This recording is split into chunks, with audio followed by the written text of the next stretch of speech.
Good evening, everybody. Welcome to the Denver Bronco Roundup podcast. Man, I just blew in the door. 12-plus hour drive, but I'm here. I want to talk about training camp with you. I want to know who's winning in your mind. Who do you think's winning?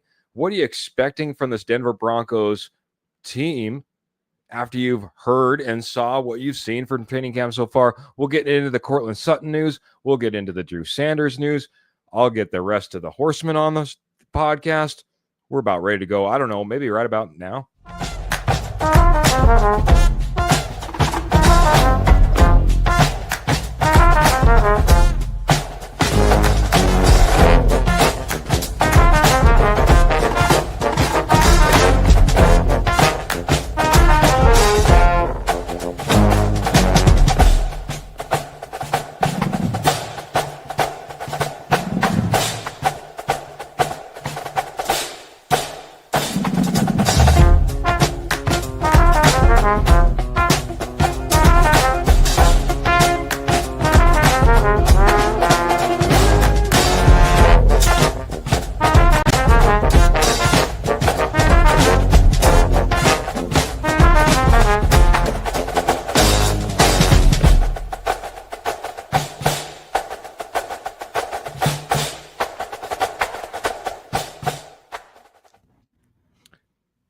Welcome in, everybody, man. I just got off the road coming back from Denver Broncos training camp. My name is Keith Brugman. Can't wait to talk a little bit of training camp with you.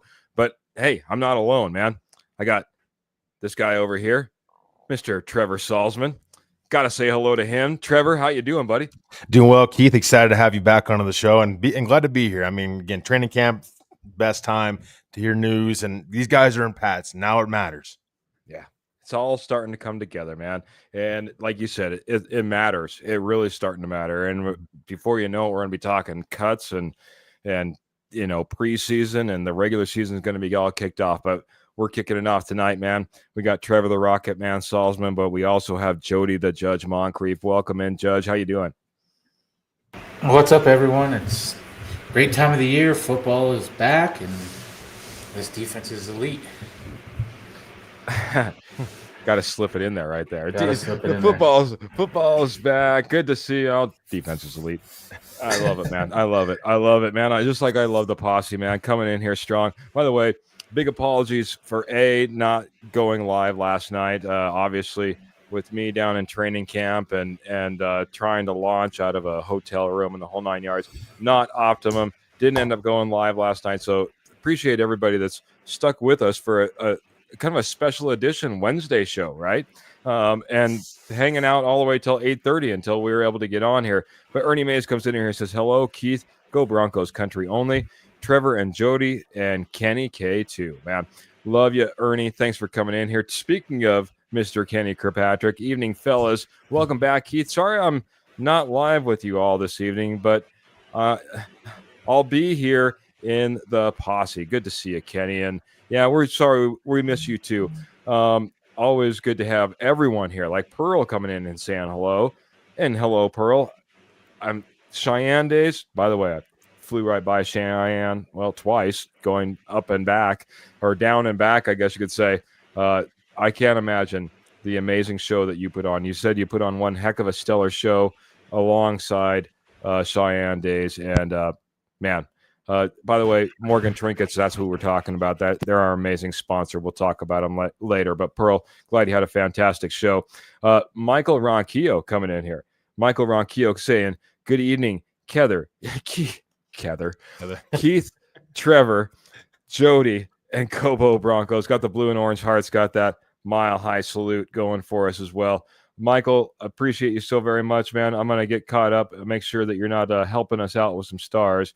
I know you're typically helping us out with some stars, but I might just be like, you know, thinking about it and overthinking your generosity. But we appreciate you nonetheless. I'll double check it off to the side. Kenny K is getting some love as well from Mr. Michael Ronquillo and Mr. Graham. By the way, Mr. Graham and I, if you haven't checked Graham's posts as of lately, and I'll have to put it out with my second drop of training camp photos that maybe I'll throw out there pretty quickly. Graham and I was able to meet up down at training camp, and it was fantastic. It spoke just a little bit. I think I took him back a little bit about how ugly I am in person, and he was just at a loss for words. No, we had some great words. It was great meeting up with Graham, meeting the guy in person. Yeah, amazing to meet you too, my friends. So looks like Michael Ronquillo, Phil. Phil has helped us out a little bit, so I'm going to get to him as well. Phil says, good evening, Keith, Rocket Man, and Judge. Looking forward to the first joint practice with the 49ers. Man, he's already looking ahead, man. We're going to be breaking down some of these training camp over the first few days. He's already looking ahead to joint practice, man. But I want, gentlemen, before I get into any more of these comments, and appreciate it, Roy's coming in here by it really quick, says, man, love the Mims, what Mims said about Roach. And that's part of what we might be getting into. But the first thing I want to get into, and I'll get the Judge involved first, man. Courtland Sutton, since the last time we all talked on a screen, got a fairly decent contract from the Denver Broncos. Looks like he's going to be set up for the next 4 years, $91 million contract, $40 million guaranteed. We'll get more details. I haven't seen any more details. I don't know if you gentlemen have any, but I think details are still forthcoming last time I heard. Trevor, you're shaking your head. Do you have more details on the contract? I'll just defer to you for just a second if you do. Yeah. So his new contract, Courtland Sutton's new contract, doesn't kick in this season. It kicks in 2025, 2026.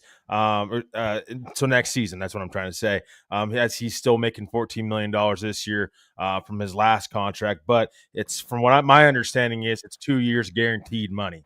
That's from my understanding. In the back half of that contract is non-guaranteed money. So from what I understand, that's kind of how the contract's structured. Every contract's different, but that's just kind of the small detail that I had as well, Keith. That coming out. All right, very good. So still coming to fruition.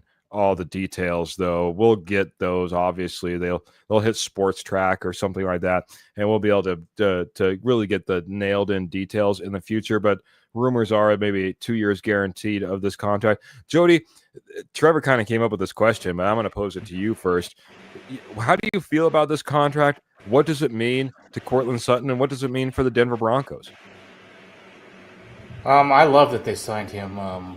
I think Courtland Sutton is a number one wide receiver in this league, and he is the number one wide receiver on this team. Him and Bo had a connection last year, and I don't want to see that go away. I think that's why they brought him back. I mean, he was a team player last year, playing. He wanted more money, and they told him produce, which he did. And I'm glad that he's going to be around. I mean, he's been here through thick and thin. He's been injured here. He's seen a lot of bad, and I want to see him, reap the rewards now that this team is starting to go somewhere. So, I'm really happy that they got this done. $23 million guaranteed. Michael Ronquillo, who did drop 100 stars. I just wanted to mention that. I got that all sorted out on the backside. Thank you, Mr. Michael Ronquillo. He did say that, he's been saying that it's $23 million guaranteed, $92 million. It'd be $23 million a year, $42 million guaranteed. That's right. Yeah, that's right. 40 million guaranteed, 92 million, $92 million contract. I want to get your thoughts, Trevor. Maybe it's not all roses. Jody kind of came up with, hey, here's a guy. He's a big connection for Bo Nix. We don't want to lose that. He's been underpaid. He's not being, in my opinion, it's not like he went out and got top dollar. He's now the number one wide receiver in the league or anything to that matter. How do you feel that this affects Courtland Sutton? How do you feel it affects the Denver Broncos? Is this all roses, as Jody has put it, or is there any downside to this contract? No, I think it's a steal for the Broncos, honestly. I think it's a good deal for both sides. Courtland Sutton gets his money, but the Broncos, $41 million in guaranteed money, and the back half of that contract is non-guaranteed. I think it's pretty dang good because you're going to get Courtland Sutton in his prime years with those contracts, or with that guaranteed money, I should say, or in the early part of that contract. So I actually think it's a good deal for the Broncos. He is now the 16th highest paid wide receiver in the NFL, tied for the 16th highest paid wide receiver in the NFL. So I think for the Broncos, I mean, it just sends a message like, hey, you perform well, we will take care of you. And they continue to do that with Courtland Sutton. There'll be more guys down the line they do that with. I'm not surprised. They want to keep their quarterback happy as well. It's his favorite target to throw to. But I think it's a good deal for both sides. And it's good to see teams take care of their own when they outperform their contracts. Fair. Both of you guys talked about him being the number one contract. The one thing I would say is we'll see if that continues to be the case. That being said, he's a huge asset, and having such a target that can be your number one target, I think, is huge. I think that Courtland Sutton did deserve to get taken care of. And Trevor, I think what you said right there at the very end is pretty poignant. You know, it's the fact that the Denver Broncos need to be known as an organization that goes out there and takes care of their own. You know, it was tough when Tim Patrick left here for a lot of Denver Broncos fans. You know, to see him go off and become a Detroit Lion and do quite well with the Detroit Lions and prove that he's valuable as a wide receiver in the NFL, and the Denver Broncos didn't get to have that. Sean Payton talks about all the time. We don't want to let guys walk out the door that end up being a guy that we look back at and say, why do we let that guy walk out the door? Mm-hmm. Courtland Sutton would be one of the worst. And for that matter alone, he had to get taken care of. Now that hopefully is like the first step out of the starting blocks on some contracts that need to get taken care of and some guys that need to get done. I'm going to go back over to Jody. Now that Courtland Sutton is all taken care of, that was maybe the first domino to fall and maybe a few. What's the next one, in your opinion, that needs to get taken care of right off the bat? I think it'll be Zach Allen. I mean, he was an all-pro D-line last year. I think he let, almost double-digit sacks. So for me, Zach Allen, that's where it's got to start for me. Very good. Trevor, any difference of opinion, or would you stack them if you wanted to, I guess? Yeah, I think for me, it's 50-50 with both. I think it could be Nick Bonito. I wouldn't be surprised if Nick Bonito is the next Bronco that's signed to a long-term extension. I think both sides have been talking for a while. I haven't really heard about Sutton until here recently, but Bonito and the Broncos seem like they've been talking for a while. I think they're going to get him locked up and get him taken care of. Zach Allen, yeah, you can't let a guy like that walk out the door, and it saves the Broncos money on the cap if they end up getting a deal done eventually. So I think both guys will get done before the start of the season, and I think that it's a 50-50 shot. It could be either one. I think the Broncos are working pretty hard on both right now, though. Very good. Just a few more hellos to the posse, man. Got to say hello to Clayton, man. Saying, hey, guys, smash that like and share button. Always reminding me to do my job. Please like, share, subscribe. Remember, we're on Apple Podcasts, Spotify, YouTube, Facebook as well. And Clayton says, great way to top off his Wednesday night. And he appreciates it, man. We appreciate you, Clayton, man. We want to be your number one podcast, man. We want to be the place you want to go to first for the Denver Broncos. We appreciate you jumping in here, being a part of the conversation. Kenny Kirkpatrick saying it's a steal in his opinion as far as Courtland Sutton is concerned. Phil comes in and says, got to admit, I was surprised Sutton was first. Thought it was going to be Allen. Speaking to what the judge was saying, he thinks that Allen should be next now that Sutton's kind of out of the way. Roy's coming in saying, I think it's a fair deal for Sutton.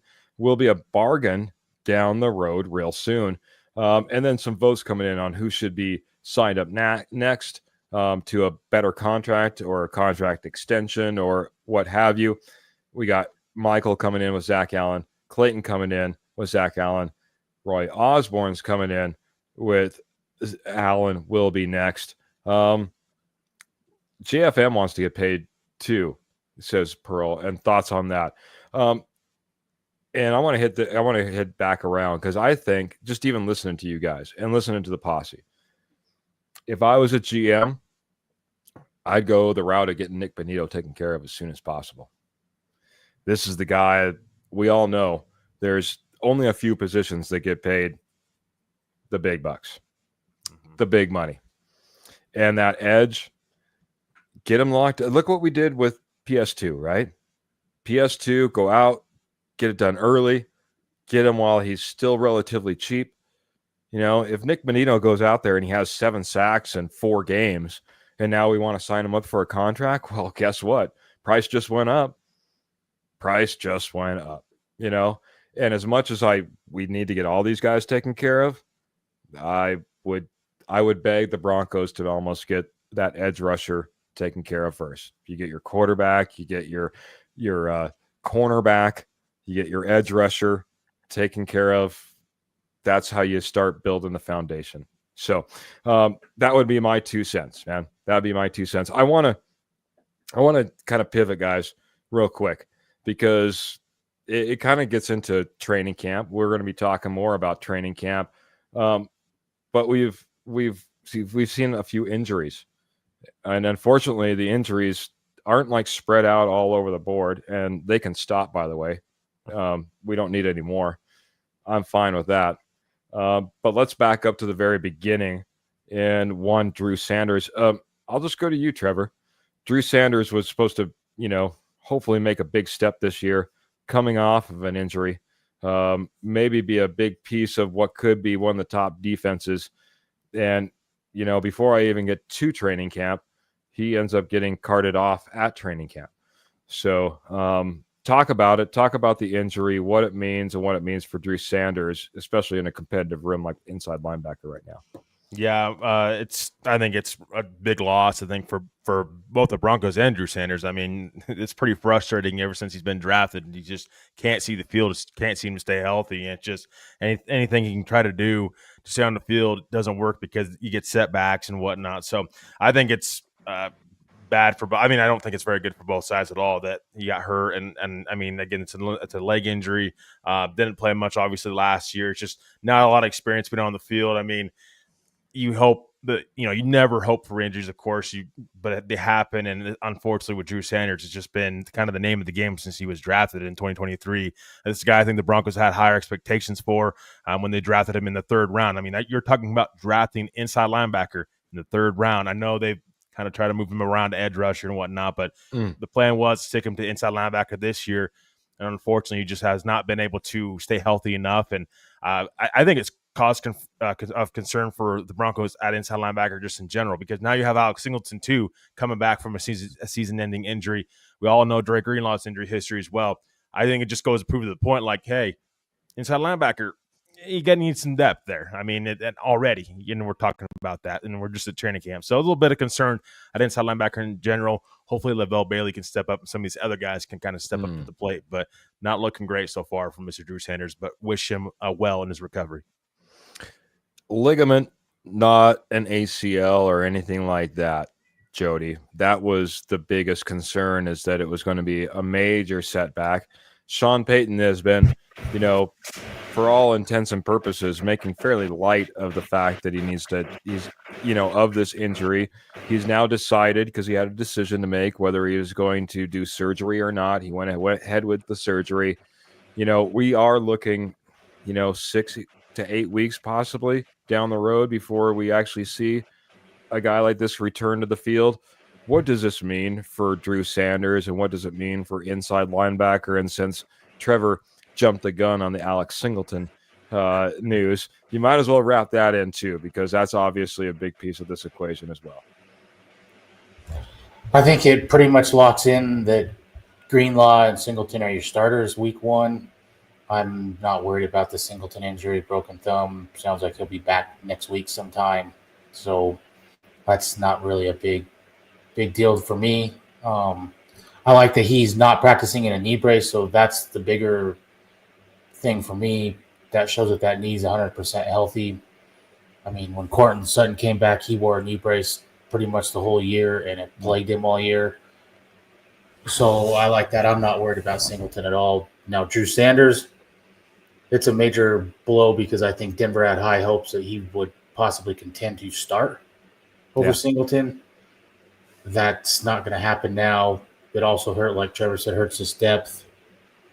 All reports, Lavelle Bailey has been balling out. Maybe that's a guy that can, step up and maybe take that Justin Strnad, or even a Drew Sanders role. So I don't know what happens when he gets back if some of these other guys continue to ball out like they are.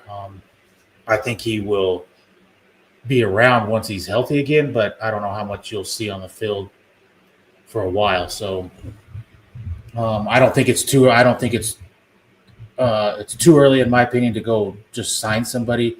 I need to see what Bailey can do, what can Sternad do in his second year in the system. There's some things that I want to see before we just go rush out and sign a guy.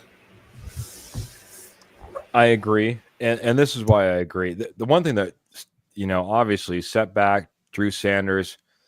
We haven't seen what he could possibly really be. So I guess the loss doesn't hurt as much as just the potential loss, I guess you could say. We've all been waiting for the potential of Drew Sanders to come around. Alex Singleton, I don't think it's going to slow him down. Obviously, broken thumb. He's going to be out there. He's going to be wearing the club, though. And I don't know if the club is necessarily going to help the tackling ability up the middle that we are going to really depend on for our inside linebackers, since we didn't necessarily do anything on the defensive line, as Trevor may know. Lavelle Bailey, if we're going to start to pivot, though, was looking good at camp, gentlemen. He was looking good at camp. Every time I looked up, it seemed like I was like, what's that number again? Oh, that's right. That's Lavelle Bailey. It was looking good out there. If there's an unsung hero that I guess I would have to name that I haven't heard a lot of, because we'll be talking a lot about the names in the second half of this podcast that have been making ripples in the airwaves in the media so far in Denver Broncos training camp. Maybe talk about those ones that need to make a few ripples as well. But I think Lavelle Bailey has been undersold in what he's doing out there so far. And it does make me feel a little bit better, with the Drew Sanders injury that I think will be a little bit more long-term. And even, if need be, to help spell an Alex Singleton out there alongside Dre Greenlaw, because that's obviously going to be the stir that, or the straw that stirs the drink, right, is going to be Dre Greenlaw. But that's one thing that I'm really excited about. Lavelle Bailey looks like he's made strides over last year. We'll be talking about other guys that made strides, but that being said, I'll pivot back to Jody real quick. Just how do you feel about that? Would you feel comfortable relying on a Lavelle Bailey in this upcoming year, even if you had to put him in place of an Alex Singleton along Drake Greenlaw? Because from what I saw, it didn't look too bad. Maybe a potential. Yeah, I think I'm fine with it, because if you go back to last year, we had unknown linebackers starting all season basically, and this was still a top 3 defense. And now we've brought in my opinion, the best free agent linebacker that was out there in Greenlaw. So I'm fine with it. Can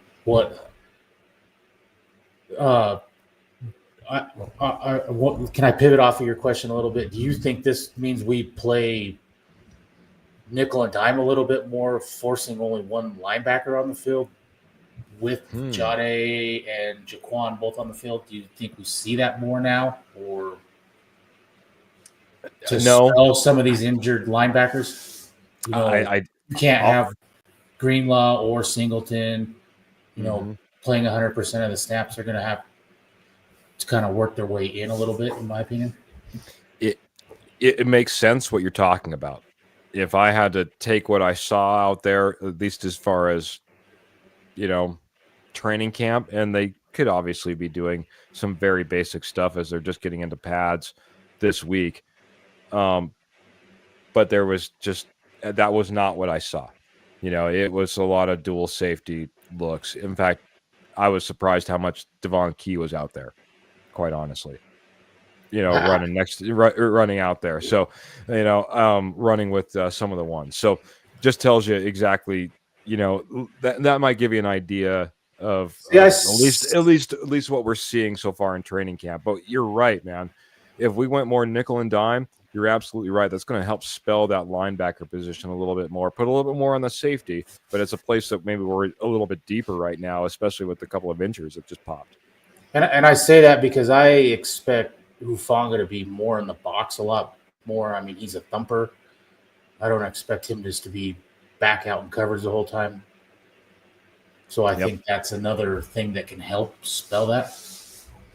And then you put him alongside a guy like this, like Michael Ronquillo says, alongside Dre Greenlaw, who plays like Mike Tyson. I'm obviously probably the guy who saw most of Mike Tyson, but it's not like a Trevor you're without reference, man. What does it mean when Dre Greenlaw plays like Mike Tyson? What does that spring into your mind? I mean, he's a freak. He's aggressive. I mean, and that is Dre Greenlaw, and he's a freak not just because he's a thumper, but he can also just cover sideline to sideline when he's healthy. I'm with Jody. I like the Dre Greenlaw signing, more than a lot more than a lot of people, and more than probably what I put on. But again, he just got to stay on the field. If he can stay on the field, it's a home run signing, I think, for the Broncos, because I think this is probably their best cover inside linebacker that they've had a long time. Maybe back to Danny Trevathan. I like that name, man. I love Danny Trevathan. Did you get to see him up close? Dre Greenlaw? Yeah, no, I mean, is he big like everyone? I've heard a lot of people like he's a lot bigger than what you think. Yeah. I mean, he's especially top half, man. I mean, he is impressive through the shoulders, across the chest, across the back. I mean, he's a V-shaped individual. Let's just put it that way, man. He is pretty impressive. You know what I mean? And you can see, not that you got to see it because they were just getting warmed up with pads, that coming downhill, meeting anybody, is something to be worried about. It's like I was watching just a little bit of press coverage before I jumped on here, and Marvin Mims was asked about, playing out of the backfield, and does he like doing that? Would he like to be more of just a wide receiver? He's like, I'll be a weapon wherever I need to be, but he's like, it's not always nice to get hit. It's not always nice to get hit by linebackers, quite honestly. So he's like, but I'll go out there. I'll do what I'm asked to do, in order to, do what I need to do in order to make the team win. Right. But, Dre Greenlaw coming down on Marvin Mims, we don't want to see that anytime soon. Luckily that probably won't be happening in camp, but yeah, Dre Greenlaw is a pretty freak specimen. The one that, maybe was the obvious one to everybody, but Evan Ingram is a absolute freak. He's just amazing. Caleb Lohner, I think his legs alone stretch like 5 yards each.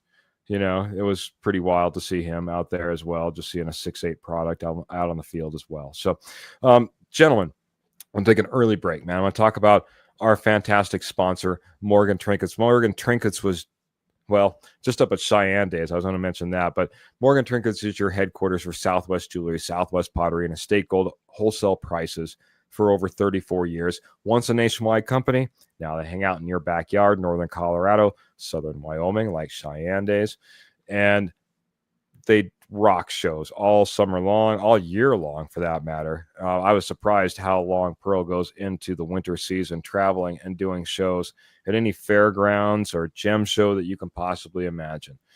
But, that's not the only way you're able to get a hold of Morgan Trinkets. Morgan Trinkets is over there on Etsy as well. You can check out Morgan Trinkets on Etsy by typing in Morgan Trinkets Co. That's C-O. Morgan Trinkets C-O. Morgan Trinkets Co. over on Etsy, and you'll see everything that Pearl has to offer: the Southwest Jewelry, the Southwest Pottery, Estate Gold wholesale prices, as well as silver, sterling silver, 100% sterling silver as well. All major credit cards are accepted. All orders over $50 shipped absolutely free, man. Be part of what Morgan Trinkets does, man. They've had thousands upon thousands of happy clients over those 34 years. If you're in the market for anything Southwest Jewelry, Southwest Pottery, or Estate Gold, you need to check out Morgan Trinkets. Check them out over at Etsy at Morgan Trinkets Co. today, man. The comments are just blowing up about multiple players. I'm going to go all the way back, I think, to JC Weaver that brought it up. Maybe not. I'll try to find the comment. But the thought was, that, hey, Pat Bryant better start stepping up because he's going to end up taking over for Courtland Sutton. Look at you, man. Look at you, Trevor, playing producer for me. Courtland Sutton's going to be taken over by one Pat Bryant in his mind, man. Gentlemen, you've probably heard a little bit about Pat Bryant, looking pretty well in camp. What are your thoughts? I'll go to Jody first on Pat Bryant and his ascension so far in Broncos training camp. I love that all reports are that he's getting a quick release off the ball and over the middle, and he's a great hand catcher. That's what I love. That fits Sean Payton to a T. That's what he loves. I'm not worried about the whatever it was, a 4.8 at the combine. I don't care about that. He's a big-bodied guy over the middle, and he can get off these little quick releases, and that's what I love. So, and he's a willing blocker from what I hear. So, I mean, all signs are pointing that just like was said, that when Sutton's contract is up, that he possibly could take over as that one. That's kind of what I expect. Okay. I agree, man. I could see it. Pat Bryant is a guy that goes out there and he's been working hard as a rookie to come in and demand the amount of balls he gets thrown to him via Bo Nix. And you're right, man. It's not drops. It's great hand catching of the ball, I guess you could say, catching with your hands when he goes up and yanks one down. I want to go to an easier one as I'm just kind of scrolling through the comments really quick for Trevor. Sean Payton is excited about RJ Harvey. Sounds like he had a pretty good day today when I was traveling back. Didn't have a bad day yesterday as well, as I saw him rip off a great run, one that Sean Payton even talked about in his post presser, saying we kind of all looked at each other and went, how about that? So RJ Harvey getting Sean Payton excited throughout training camp, obviously as the days stack. Your thoughts on what you've seen and heard about RJ Harvey so far?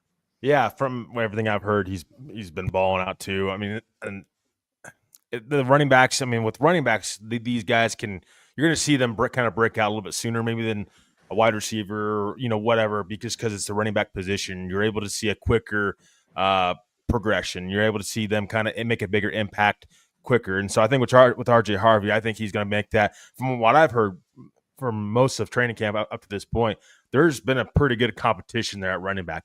Heard Audric Estime's name in there quite a bit, and even heard about J.K. Dobbins as well. So I think this truly, you're hoping, if you're a Broncos fan, you're hoping that there's multiple running backs that can be that guy. Yes, you want R.J. Harvey to take over, and he's that rookie, and he's exciting.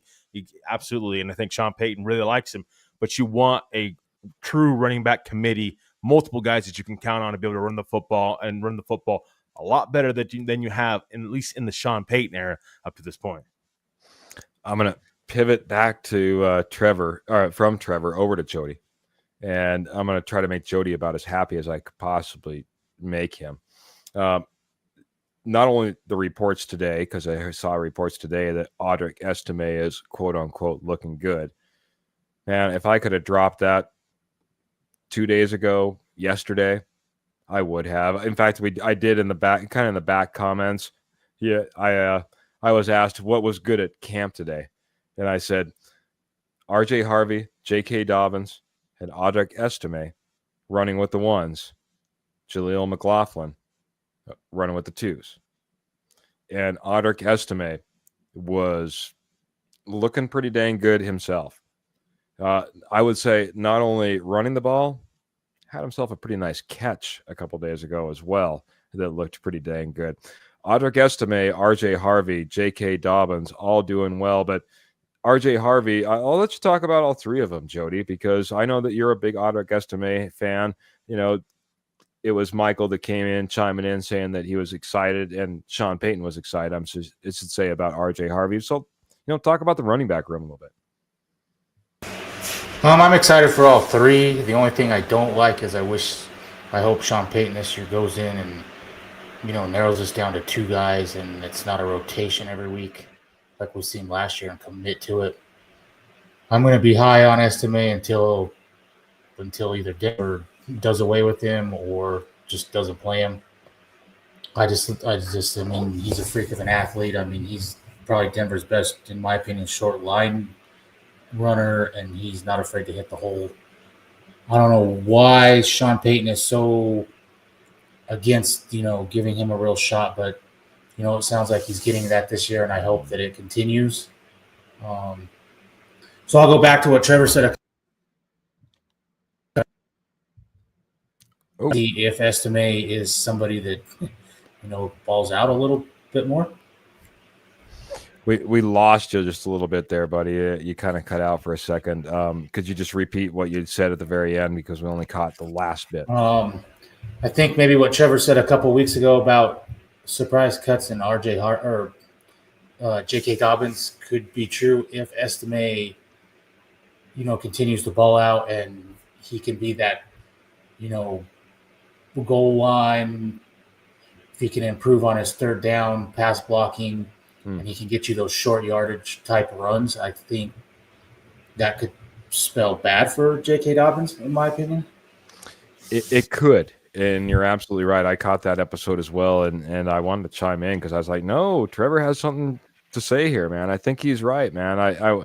Because with the guaranteed money that he actually has on his contract, if you had to blow that out the door and be done with $2.5 million, wouldn't be the worst thing in the world that's ever happened to a team. Let's put it that way. It's something that you could move on from. Audric Estime looks almost completely different from what I've seen in years past. He is put together.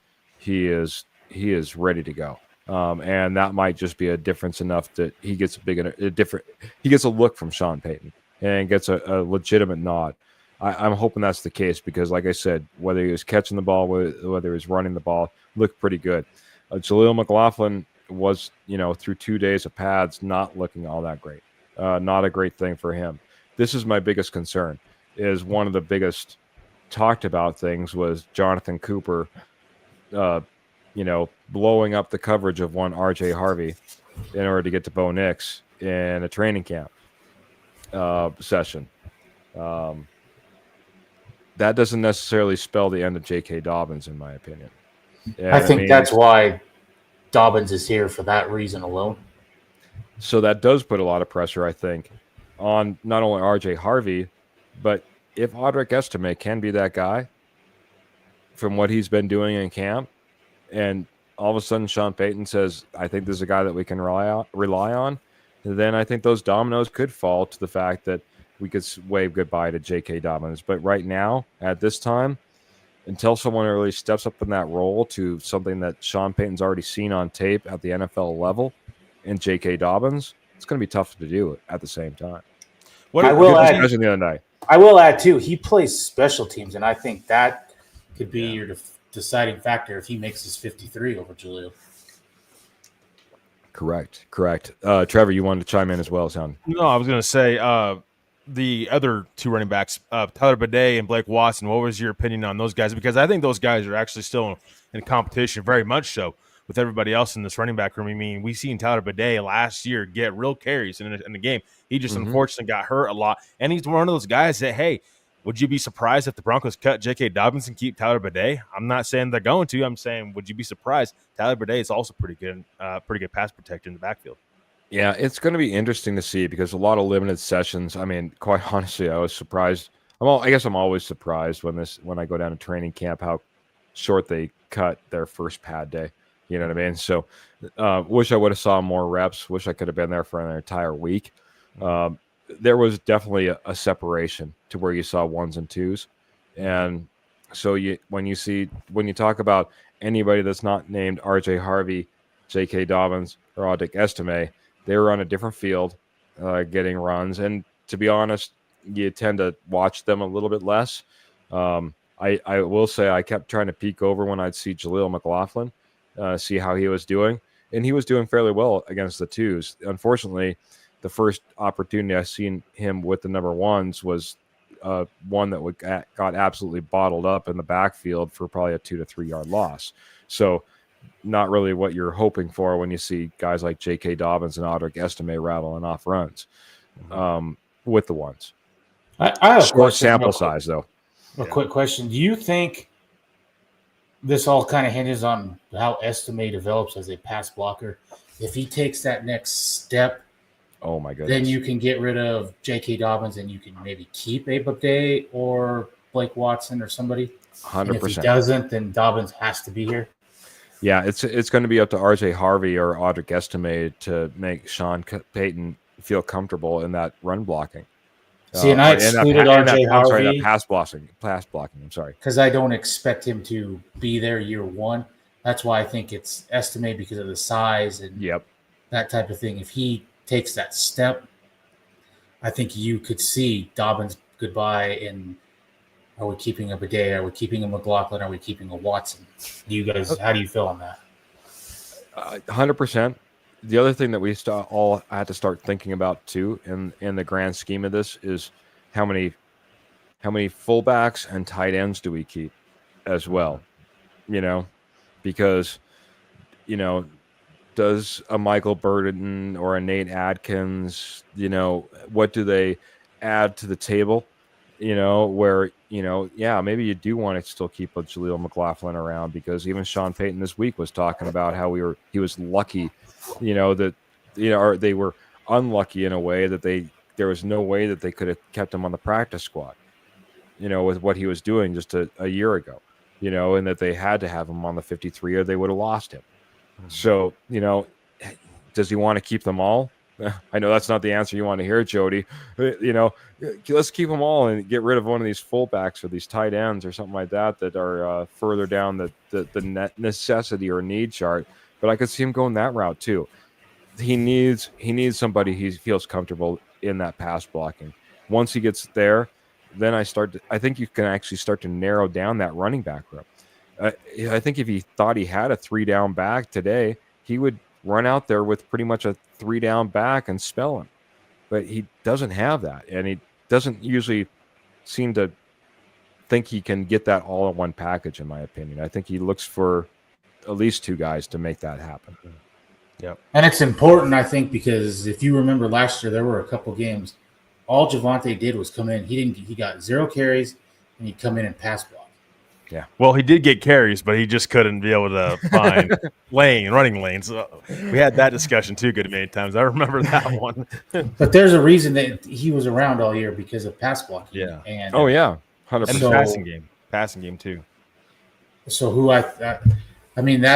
that's what I'm interested to see, if Estime can take that leap. If he does, that's probably good news for some younger running backs on this roster.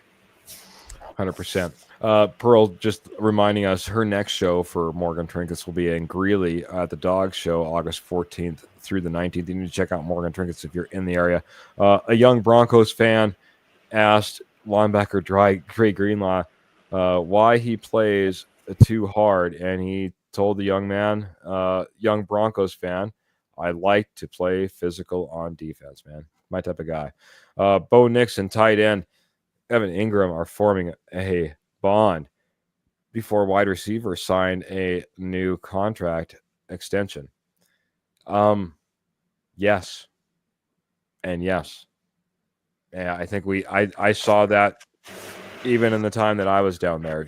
Cortland Sutton did participate in training camp. And hey, shout out to him. There's a lot of different ways you can go out and try to get paid and get your money. And he went through it about as good as you possibly can. Participated in just about everything you can, not trying to get injured before you get that money at the same time. So shout out to him. But yeah, Evan Ingram connection with Bo Nix is real. He's looking for him in times of distress. Where was he more tight or in the slot? Could you tell or? Oh, I could tell. Was he tight a lot or no? I would say that wasn't the highest percentage of where Evan Ingram was in tight, not by a long shot. And See, and that's why when people say, "Oh, we didn't address the wide receiver room," I think we did with Evan Ingram. Yeah, a lot of motion. Evan Ingram, motion obviously as well. That tight end tends to move around and just in a lot of different offenses. But when you have a freak like Evan Ingram, yeah, you want to move him around, and I think that's. I don't know about you guys. We could talk X's and O's too, like all night long. But movement in an offense, especially for the quarterback, is so big and help identifying what you're in, what package, who's on who. I mean, used to watch Peyton Manning send a guy, bring him back, send him back over. You know what I mean? Just move guys around. He would just be moving them all around and just seeing, okay, that guy's on this guy and this guy's on that guy. Okay, now I know where I want to go. It makes it so much simpler. And I think having a tool like Evan Ingram, being able to move him around, even if maybe he looks like he's lined up tight, maybe he's not going to be in tight by the time the ball snapped, right? Yeah. I agree. I was going to ask real quick, Keith, was Bo Nix more under center, or was he in shotgun a little more this year? I think that's a question that we haven't asked in a while, and he was under shotgun, of course, a lot last season, of course, rookie quarterback, but this season, kind of early on, I should say anyway, from what you saw, was he in under center more? I hate to break it to you, but I think they're really in the install, so I think it was really a third. You'd see about a third of run play. You'd see a third of some type of play action, RPO, some type of, could be a run play, could be a pass play in either one of those situations, typically a shorter pass play. And then you would see shotgun Bo Nix. Okay. So very, very mixed up in the sessions that we saw so far. Being the first time that I've seen Bo Nix live and in person. First impressions, looks like a kid on the field. Still likes to have fun a little bit, which is good. Certainly demands the respect of his teammates, and that's awesome to see. And almost admirational type of respect, and has the arm, gentlemen. If you need to put it down the field, the boy has it. And so watch out, NFL. You know what I mean? It's just effortless the way he can push it down the field and with accuracy, for crying out loud. We're not just whipping it down the field and hoping the wide receiver can run underneath something. This guy that places the ball 40, 50 yards down the field where the wide receiver needs it. It's good to see, man. It's good to see. That was awesome to see Bo Nix for the first time. So his footwork, because he mentioned that they had a coach he worked with for his footwork and all that stuff in the offseason. So his footwork was still, progressive from oh yes. A lot more. A lot better. Now I will say this, and we got to bring this up because we got like 10 minutes left of talking before we start wrapping this up. The last session that I saw, gentlemen, when they went ones-on-ones, and I think you might have heard it in a Sean Payton presser if you listened for it, about how different groups will get, all, better standing as far as the media is concerned and how well they did on each particular day. That was a direct call out to this defense absolutely stifling everything that Bo Nix and that offense put out on the field when they matched up one-on-one that day. I mean, everything. Bo Nix couldn't find a wide receiver open. He couldn't get away from the pass rush when he couldn't get the wide receiver open. It was throwing away. Bo Nix running the football. It was, like I know that iron sharpens iron, but I heard it even talked about today how Bo Nix, I'm sorry, not Bo Nix, but how Von Miller was asked to take plays off so they could do something and get something installed in on offense. And we might be getting to that point with this defense where we're like, all right, Jonathan Cooper, Nick Benito, can you just ease off? Malcolm Roach, can you stop John with everybody and blowing up plays just for a set? Maybe we need to start backing off from what I saw, man. I know that. Go ahead. I just wanted to say, I see Paul Schaefer is in the chat. Just wanted to say hello to him really quick. Tom House worked with a quarterback, Bo Nix. That's Michael Ronquillo, man. Always with the knowledge, man. Everybody's friend, Michael Ronquillo. By the way, thanks again for the stars, buddy. Jody, you wanted to ask a question, my friend. What's this deal with McGlinchey? Is he practicing or?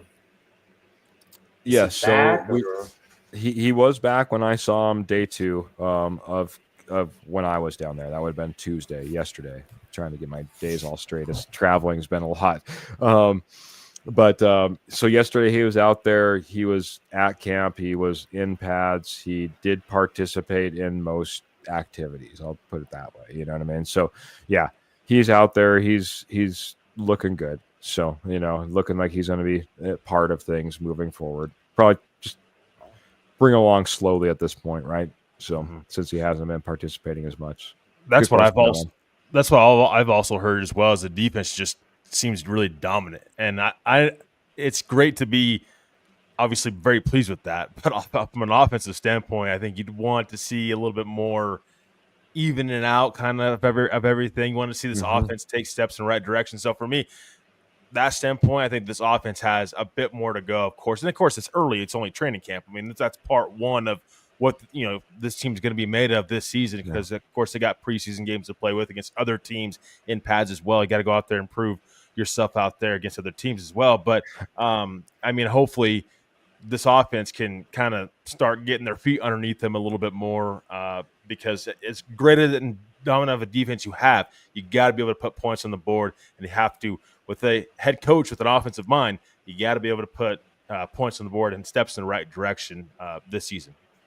I will give the offense, if I don't know how much I'm supposed to let out of the bag, coming off of, I don't want Sean Payton shutting us down. Oh, forget about it. He's not listening. Sean Payton, if you're listening, let me know. Reach out. Gentlemen, don't expect just straight up power run scheme this coming year. That's going to be, at least in part, going by the wayside. Okay?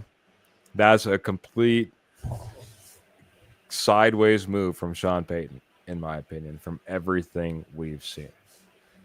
And when you're doing stuff like that and you're trying to get an offensive line to move different than they have, and you're focusing a lot on that, that's going to allow some mistakes to happen, some not the cleanest work we've seen on the field versus a top tier defense. And I just got to say this. It's tough to get open against Pat Surtain, a Riley Moss that's by all intents having one of the best camps he's had, looking fantastic out there. That's known. It's out there. Everyone's talking about it.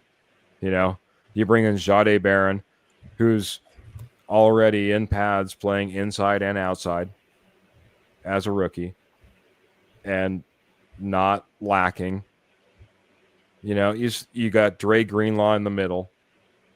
You got a defensive front that consists of Roach and Allen and JFM, and I mean, it's just like this is no joke to try to go up against. And when Bo Nix is getting passes off, it's like some of the tightest coverage you see typically. It's not easy. Troy Franklin going up for a 50-50 ball is nothing that excites me. You know what I mean? Because it comes from Jarrett Stidham, and isn't that pretty of a ball anyway? Anyway, that being said, it's tough to get one off on this defense. Simple as that. How does Troy Franklin look? I was just going to ask that. I heard his name a lot recently. So yeah, he's looking pretty good. He looks different as an athlete, I would say. I think he's changed himself over the offseason, not just mentally, like everyone's talking about, but physically. He's definitely seems like he's in time with the offense when he's out there, and they're taking like 7-on-7 is different when they go on full 11-11. So that 7-on-7 drills, and you're seeing, passes get off and things like that. Troy Franklin is where he needs to be. You know what I mean? Which is probably different than, I wasn't there for last training camp, but we all saw last season. And he needed to take up a little bit of a step up in his knowledge of this offense. And I think he's taken that step, But physically, he's looked like he's put on a little bit of weight, which I think will help him as well. Just like Riley Moss talked about him putting on more weight because he's like, I can't get shoved around by guys like Cortland Sutton, off of routes. You know what I mean? That push off is real, and they're not going to get called for it. And I got to be physical enough to be able to stand my ground for heaven's sakes. You know what I mean? Troy Franklin needs to have a little bit of girth in order to be able to push off as well. I think they added a little bit of that as well. So when they're running, go ahead. No, go ahead, Jody. I was going to ask, when they're running 11-on-11, what did it look like the wide receiver rotation was? That's a very good question.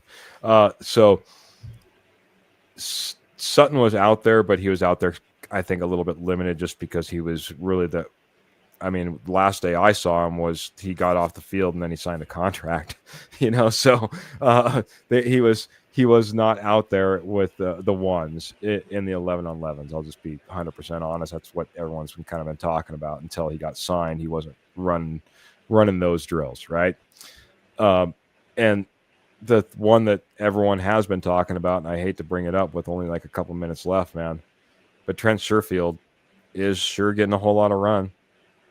And Michael Bandy was getting a lot of run. It was surprising how much those guys were getting mixed in, even with a Pat Bryant and a Devon Bailey out there taking snaps as well. I mean, it was a pretty thick rotation, I guess is what I'm getting at, through all these guys. But, first guys out, I think, if I remember right, it was like Pat Bryant, Devon Bailey, Marvin Mims. I think that, if I remember correctly, I'm trying to kind of recall at this point. Yeah. So good question though. Any other? This turned into like a Keith. Yeah, I know, right? Q&A, Keith. But you were eyes on the ground for us, so I think for me, what other rookies stood out? Of course, there's the R.J. Harveys, there's the Pat Bryants, but I'm talking like Savion Jones, Q Robinson, Crawshaw, the punter. What other rookies stood out to you, Keith? Of course, you were boots on the ground for us. And just in your opinion. Aloha to Mr. Patrick Wiltsey. By the way, I got my shipment of some of the best coffee I think that Lion Coffee produces, a little VIP collection I saw in there. So that being said, I haven't broke into it, but got to say aloha to Mr. Patrick Wiltsey. Easy. Hello, Peter Johnson. I know I missed you in there as well, man, a little earlier. Easy standout rookie that we haven't talked about so far. Q Robinson. Yep. Okay, that's what I thought too. That's what I've been hearing as well.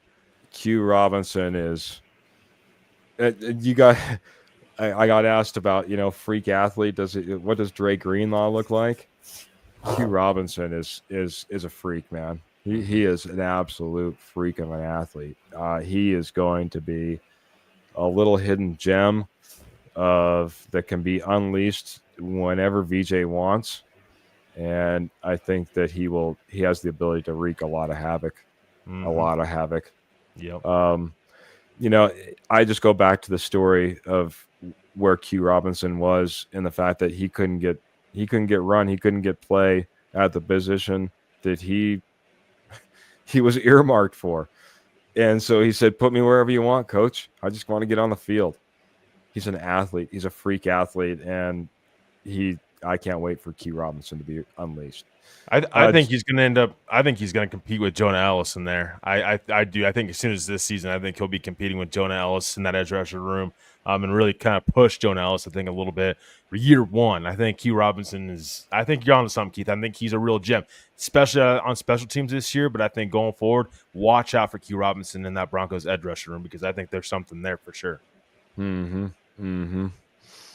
Gentlemen, could go 2 hours. Yeah. Can't wait to keep talking training camp. I know I won't be eyes going forward, but there's a lot of stuff I still want to talk about going forward. We did this kind of off the cuff, man. I know I was rushing back. We usually have a Tuesday show. Do me a favor, everyone in the posse. Please, please, please like, share, subscribe, hit your notification button. Right now, I don't know if we're going to go live Thursday, if we'll go Friday, if we're going Saturday, Sunday, Monday, Tuesday. I'm not sure what the schedule will look like going forward since we're doing a Wednesday broadcast, man. Want to bring you a ton of coverage. You'll enjoy our Facebook page, man. I threw up a photo dump of some of my favorite images. I guess I kind of picked out. Got a couple of videos too I might throw up there in the coming days, so you don't want to miss out on that. Including I went around to the fan base that was out there at training camp, and I asked for a hot take for our Hot Take Thursday, and I got one. So shout out to Anthony. Anthony, hopefully you're out there liking, sharing, subscribing in the very near future, and seeing your face on the Denver Bronco Roundup podcast page. Look for that, everybody. Maybe I need to get hot takes from all y'all. Submit your own via Messenger. Send me a video of your hot take. I'll get you on. I'll do it. Let's do it, Broncos country, man. There's a lot of hot takes we can do, man. Final thoughts, though, man. We got to get some. Jody, the Judge, Moncrief, man. Feels like we don't get enough time to talk, me and you, but we do got to say goodbye. Final thoughts from you, sir. I'm excited how everything is playing out. I love the additions that we've made this offseason. Hopefully Bo Nix can take that next step, and I think this team can go really far. This defense is elite, and I think it will push to be as good, if not better, than 2015, Legion of Boom, up there with those type of defenses. I'm just super excited.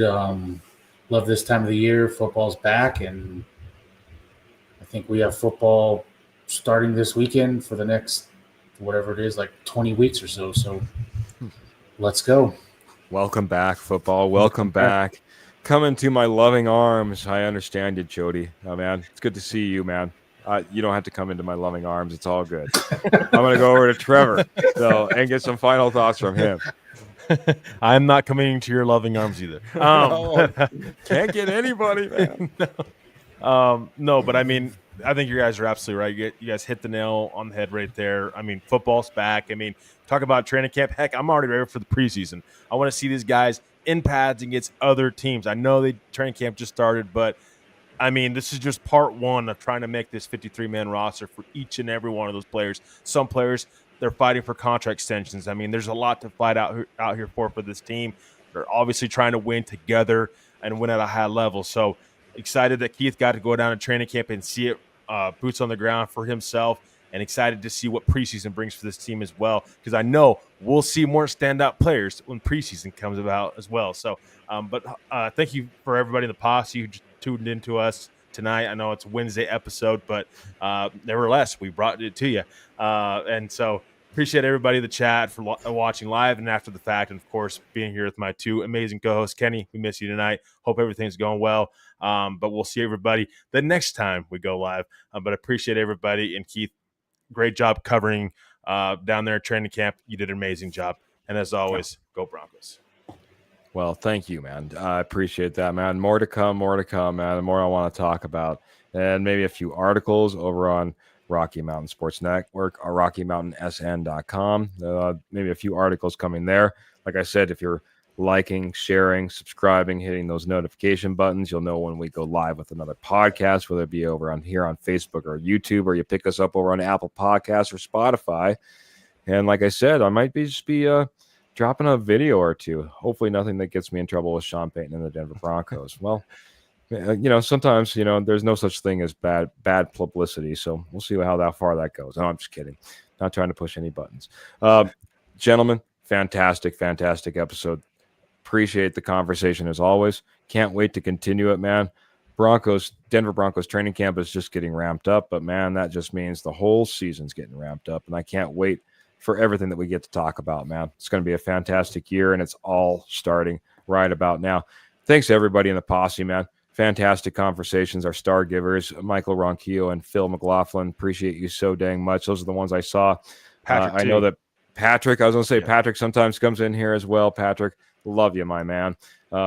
Everyone that came in and commented and they had the conversation with us this evening, even seeing that Peter Johnson's bringing up some great thoughts around, you know, maybe exactly how that edge rusher room plays out, you know, might put that Nick Bonito contract on a hold, says Mr. Peter Johnson, just for as an example.